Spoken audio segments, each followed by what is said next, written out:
The first time my husband handed me a uniform instead of a wedding gift, I smiled and said thank you. I didn't know yet that the building he wanted me cleaning was mine. Not mine like a nice apartment I'd saved for. Mine. The whole tower. The name on the deed. The fortune underneath it. And by the time he found out, it was already too late for him to take any of it back. Stay with me, because this story doesn't end where you think it does.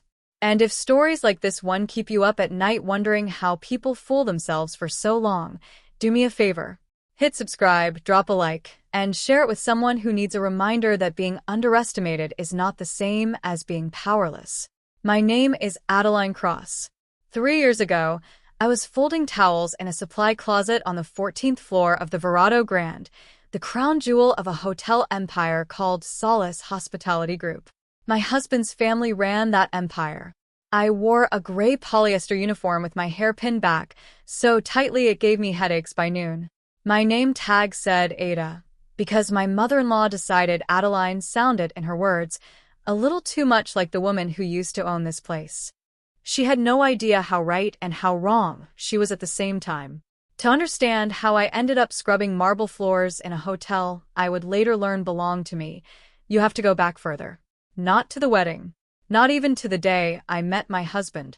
You have to go back to a man I never got to call grandfather while he was alive.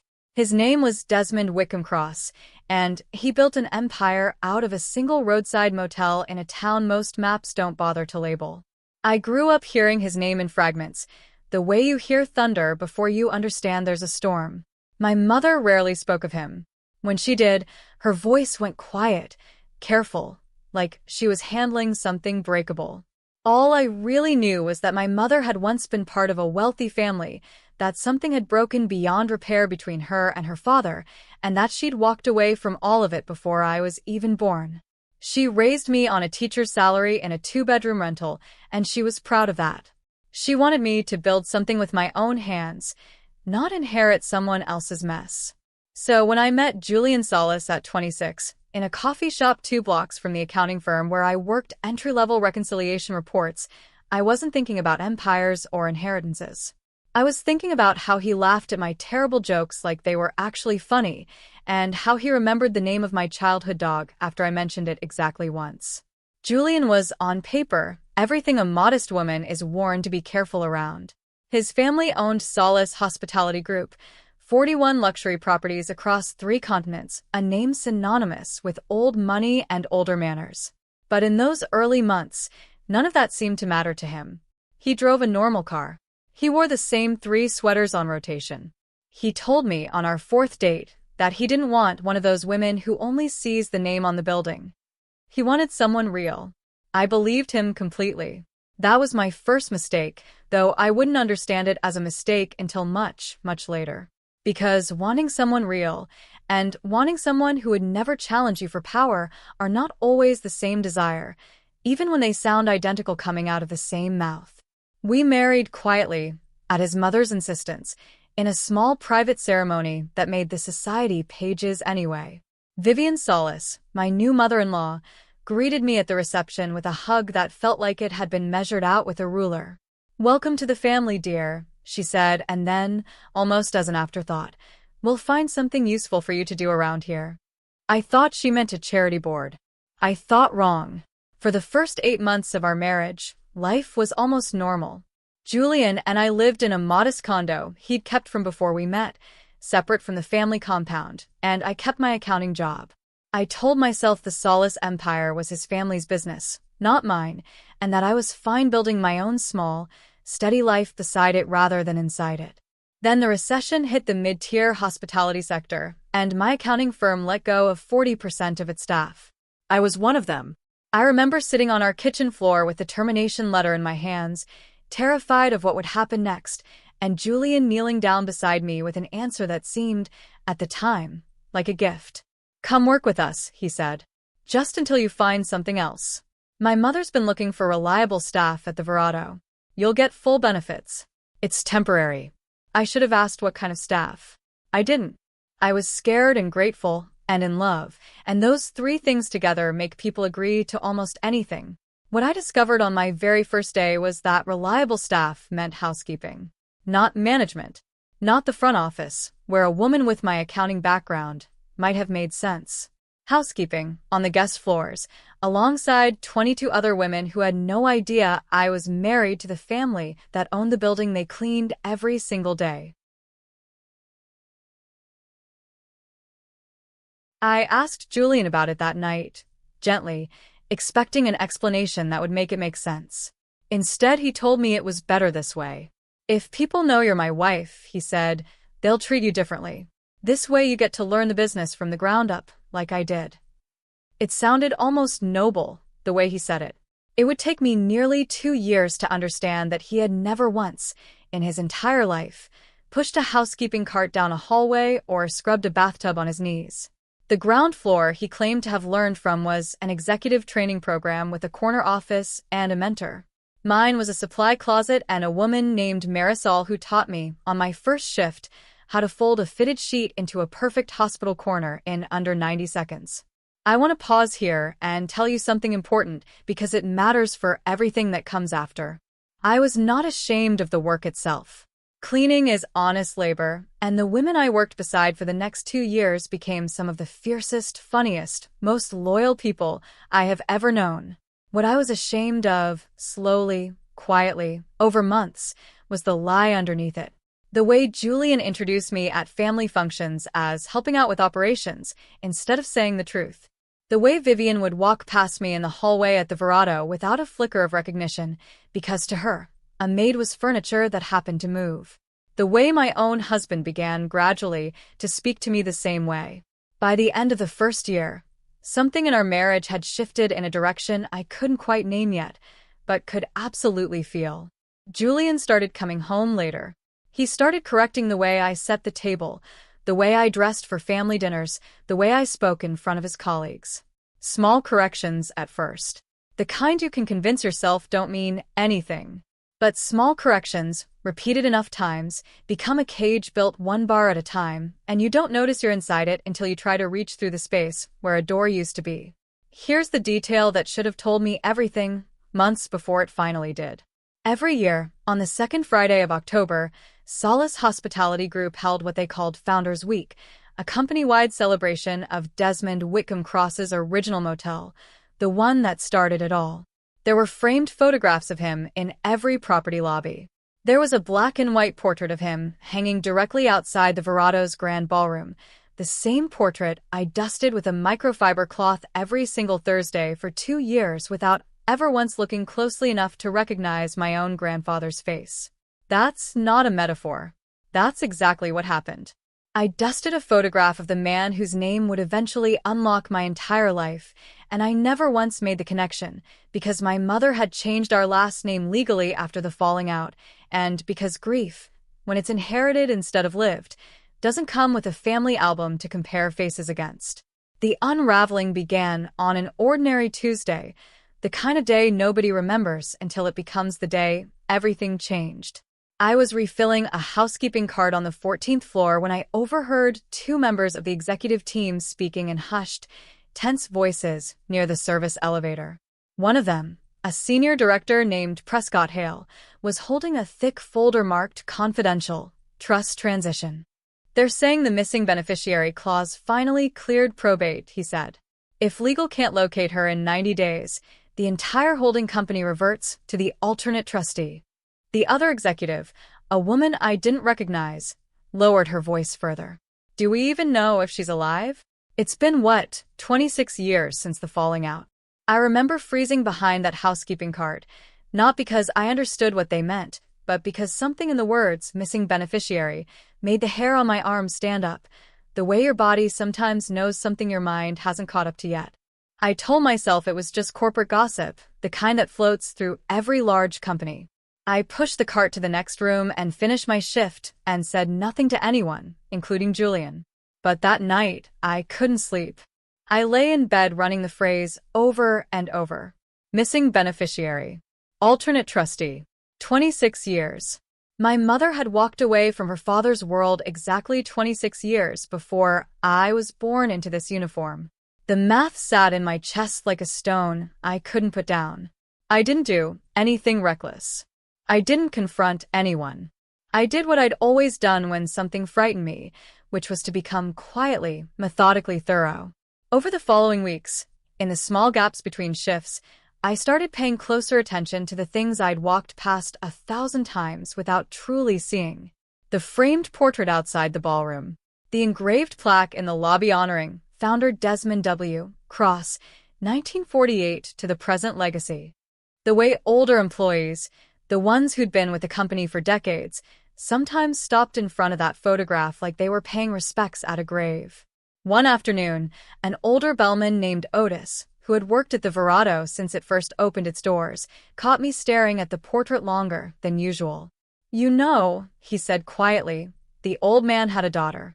Ran off decades ago after some falling out nobody talks about anymore. Company's been looking for her people ever since. Rumor is there's a granddaughter out there somewhere who doesn't even know what she's sitting on." I laughed it off, the way you laugh off something too enormous to actually process, standing in a hallway holding a stack of folded towels. But that night, I called my mother for the first time in months and asked her, as gently as I could, to finally tell me the truth about her father. About why she left. About what exactly she'd walked away from. What she told me over the phone that night rearranged everything I thought I knew about my own life. My mother had not simply had a disagreement with her father, the way she'd always implied. She had been disinherited, publicly and painfully, after refusing to marry a man he'd chosen for her, a business alliance dressed up as a wedding. She left with nothing but her name, which she quietly changed within the year to protect herself from being found and pressured back. She never told her father she was pregnant with me, because by then the wound between them had scarred over into something neither of them knew how to reopen. "Desmond Whitcomb Cross died 4 years ago," my mother said, her voice cracking for the first time in the conversation, believing his only child had abandoned him completely, never knowing he had a granddaughter at all. "There's a trust," she admitted finally, almost in a whisper, like saying it out loud might summon consequences she still feared after all these years. "His lawyers reached out to me after he passed. I never responded. I didn't want any part of that world touching you. I thought I was protecting you." I sat on my kitchen floor for the second time in 2 years, holding a phone instead of a termination letter, and I understood, with a kind of dizzy, disbelieving clarity, that the empire I mopped floors inside every single day was not just my husband's family business. Buried somewhere in a trust document with my mother's maiden name on it was a clause that could mean the entire company legally belonged, eventually, to me. I didn't tell Julian. Not that night, not the next week. I told myself I needed to understand the situation fully before I said anything, but if I'm honest with myself now, there was another reason underneath that one. A quieter, sadder reason. I wanted to see what he would do, and what his mother would do, if they believed the woman in the housekeeping uniform was still just the woman in the housekeeping uniform. I wanted to know if the love I thought I'd married was real, or if it had only ever been convenient. What I learned over the following weeks broke something in me that has never fully grown back the same shape. It started small. Vivian began assigning me the worst shifts, the ones nobody wanted, after a guest complained that a housekeeper hadn't smiled warmly enough while restocking a minibar. She called me into her office, the same office where I would one day sit on the other side of the desk, and told me that my attitude was becoming a liability to the family name. I asked her, carefully, what attitude she meant. She said I'd been asking too many questions of the senior staff. Word travels fast in a hotel. Someone had mentioned my conversation with Otis. That same week, I found a printout tucked into a folder in the small shared office where housekeeping staff clocked in and out. It wasn't meant for me to see. It was an internal memo from legal counsel, addressed to Vivian and Julian both, regarding what it called the pending trust matter. The memo explained, in careful corporate language, that the 90-day window to locate the missing beneficiary was closing, and that if she remained unidentified, controlling interest in Solace Hospitality Group would legally transfer, permanently, to the current executive leadership. In other words, to Vivian, and eventually to Julian. I stood there holding that memo with my heart pounding so loudly, I thought someone might hear it, because now I understood something far more dangerous than a housekeeping assignment. My husband's family did not merely not know I was the missing beneficiary. They were actively, quietly, hoping she would never be found at all. Every day that passed without my identity surfacing was a day that moved the entire fortune permanently into their hands. And I was standing in their hallway, wearing their uniform, cleaning their toilets, closer to that fortune than any lawyer they'd hired to search for me. That night, I asked Julian directly for the first time what he knew about his family's missing beneficiary situation. I watched his face carefully as I said it. For just a fraction of a second, something flickered behind his eyes, something between guilt and calculation, before he smoothed it over into practiced concern. "It's complicated legal stuff, Ada," he said, using the shortened name his mother had given me instead of my own. "Nothing you need to worry about." "Why are you even asking about that?" "Because I heard someone mention it," I said. It sounded important. "It's important to the company," he said. "Not to us." And then he changed the subject to something about dinner reservations, so smoothly that if I hadn't already read the memo myself, I might have believed there was nothing more to it at all. That was the moment I stopped wondering whether to tell him the truth, and started wondering instead how much of our marriage had been built on the assumption that I would never find out what he already suspected. Because looking back now, with the clarity that only comes after everything falls apart, I believe Julian knew, or at least strongly suspected, exactly who I was long before I did. My mother's maiden name was in that trust. I will never know with total certainty whether Julian married me because he loved me, or because some part of him recognized my mother's name on a piece of paper and understood, on some level even he might not have admitted to himself, that keeping me close and keeping me small was the safest way to protect what his family stood to lose. What I do know is that he never once, in 3 years of marriage, encouraged me to look deeper into my own family history. Every time I mentioned my grandfather, even in passing curiosity, he steered the conversation somewhere else. Every time I hinted at wanting to understand my mother's past, he reminded me, gently, lovingly, that some things are better left buried. I spent the next several weeks living a kind of double life inside my own marriage. By day, I wore the uniform, folded the towels, dusted the portrait of the grandfather I now understood to be mine, and said nothing.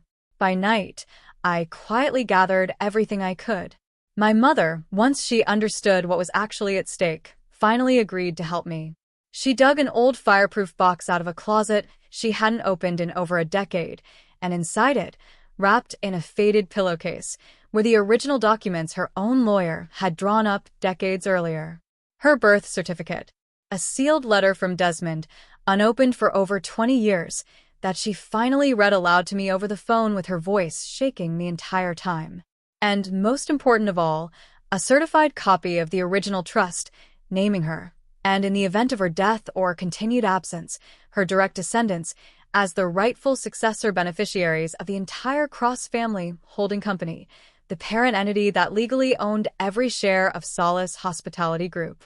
I hired my own lawyer in secret, a sharp, unflinching woman named Priya Anand who specialized in trust and estate disputes, and who looked at my documents for exactly 4 minutes before looking up at me and saying, "Mrs. Solace, do you understand that you may currently be sitting on one of the largest unclaimed inheritances in the state?" I told her I understood the paperwork. What I didn't understand yet was how enormous the number actually was, until she pulled the most recent internal valuation, filed quietly with regulators the year before, and turned her laptop screen toward me.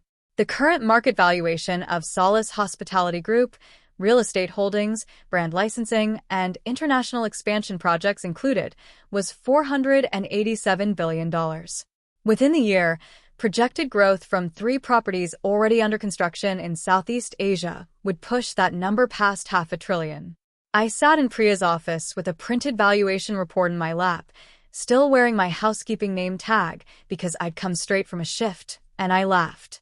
Not because anything was funny, because it was the only response my body had left for a number that large attached to a life that small. Priya explained the mechanics carefully. The 90-day window Vivian's lawyers were racing against was real, but it worked both ways.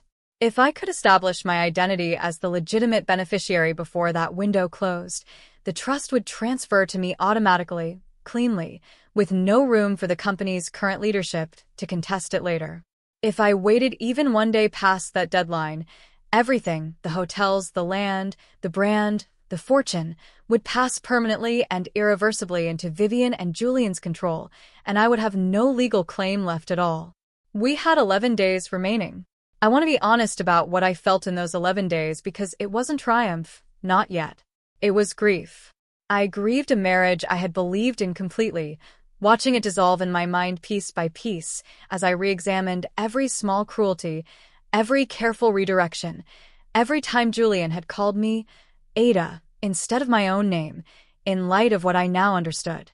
I grieved the version of myself who had genuinely believed hard work and love were enough to build a life on, only to discover I had been hiding an entire fortune's worth of standing behind a uniform the whole time, unknowingly and unnecessarily small. But grief, I learned, can share a room with resolve. And by the fourth day, resolve was winning. I didn't quit my job.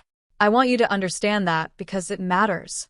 I kept showing up to my shifts, kept folding sheets into hospital corners, kept dusting the portrait of the grandfather I now understood, while Priya and a small team of forensic accountants she brought in worked quietly behind the scenes to authenticate every document, cross-reference every signature, and prepare a filing that Vivian's legal team would not be able to contest, delay, or bury in procedural motions. I needed the element they least expected, which was time, and the safest way to buy time was to remain exactly what they already believed me to be. Invisible, beneath their notice. A maid and nothing more. On the 9th day, something happened that nearly unraveled everything. Vivian called an unscheduled all-staff meeting in the Verado's grand ballroom, the same ballroom outside which hung the portrait I had dusted 100 times. She announced, with visible relief in her voice, that the company's ongoing trust transition matter was expected to resolve favorably within the week, and that once it did, Solace Hospitality Group would be entering what she called a new era of unified family leadership.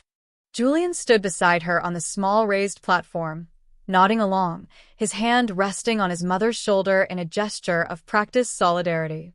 I stood at the back of the ballroom in my gray uniform among 24 other housekeeping staff, watching the two people I had trusted most prepare to publicly celebrate the moment my entire inheritance would. I remember Julian's eyes passing over the crowd of staff during his brief remarks.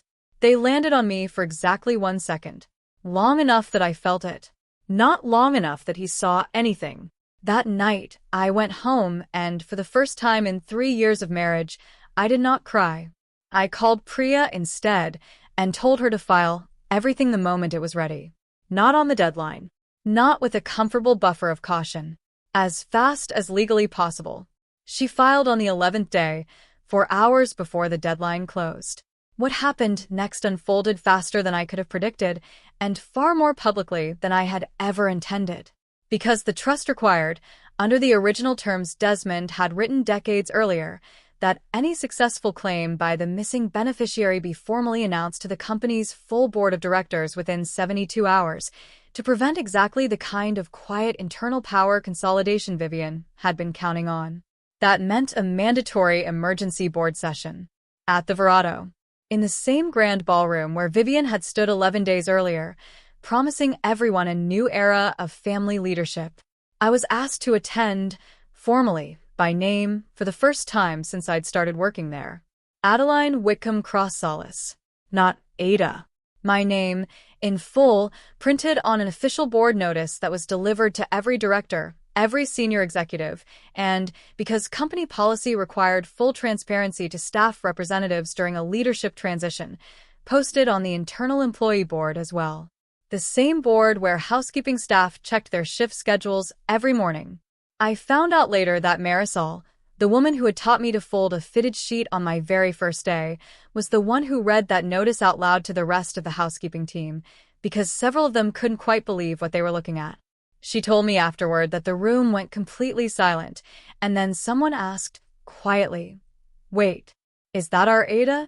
I walked into that ballroom on the day of the emergency session wearing, for the first time in 3 years, a tailored charcoal suit instead of a uniform. I had asked Priya to walk in beside me, not because I needed her legal expertise in that exact moment, but because I wanted, after everything, to walk into that room with someone who had believed me before anyone else did. The look on Vivian's face when I walked through those doors is something I will remember for the rest of my life. Not shock exactly.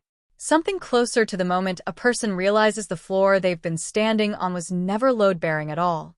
Julian rose halfway out of his chair, then sat back down slowly, his mouth opening and closing without finding a single word to fill the silence with. Priya spoke first, calmly, clearly, laying out the authenticated trust documents, the certified lineage, the forensic verification, in language so measured and so complete that by the time she finished, not one lawyer in that room, including Vivian's own legal counsel, raised a single objection. Because there was nothing left to object to. The paperwork was airtight. The deadline had been met. The company, in its entirety, now belonged to me. I stood up, then, and I said something I had rehearsed quietly in my car that morning, though I never expected to actually need it because some small part of me had still hoped Julian would say something first. He didn't. So I did. I've spent the last 2 years cleaning rooms 14 floors above the office where my grandfather's portrait hangs, I said. I dusted that photograph every week for 2 years without knowing it was him. I want everyone in this room to understand that I'm not telling you this because I'm proud of not knowing. I'm telling you because for 2 of those years, the people closest to me knew far more than I did and chose silence anyway. I watched Vivian's face harden into something brittle and offensive. I watched Julian's face do something far worse. Nothing at all. He simply stared at the table in front of him, and in that stillness, I understood, with a finality that closed something inside my chest, that whatever love had existed between us had never been. I had the portrait of my grandfather moved from outside the ballroom to my new office, the same office that used to belong to Vivian. I look at it every morning now, and instead of a stranger's face I used to dust without seeing, I see the outline of my own jaw, the shape of my own stubbornness, staring back at me from a photograph taken decades before I existed. People sometimes ask me now whether I regret those 2 years in a housekeeping uniform, whether I wish I'd known sooner who I really was and what I really owned. I tell them the truth, which is that I don't regret a single shift, because those 2 years taught me something no boardroom ever could have. They taught me exactly which people treat you with respect when they believe you have nothing to offer them, and exactly which people only discover their affection for you the moment your net worth becomes public record. I learned who Marisol was before I ever knew what I was worth on paper. I learned who Julian was too, and both lessons turned out to be worth more than the inheritance itself. If there's one thing I want you to take from my story, it's this. Being underestimated is not the same thing as being powerless. Sometimes the very people trying hardest to keep you small are the ones who suspect, deep down, exactly how much you're capable of holding once you finally stand up straight. Don't let anyone convince you that quiet means weak, that patient means foolish, or that a uniform, any uniform, defines the size of the life you're actually meant to live. I lost a husband. I lost the version of a family I thought I'd married into. But I found the truth of exactly who I am, and I found it standing in the very hallway where someone once tried to make sure I never would. And in the end, that turned out to be worth infinitely more than $500 billion, even though, as it happens, I got to keep both.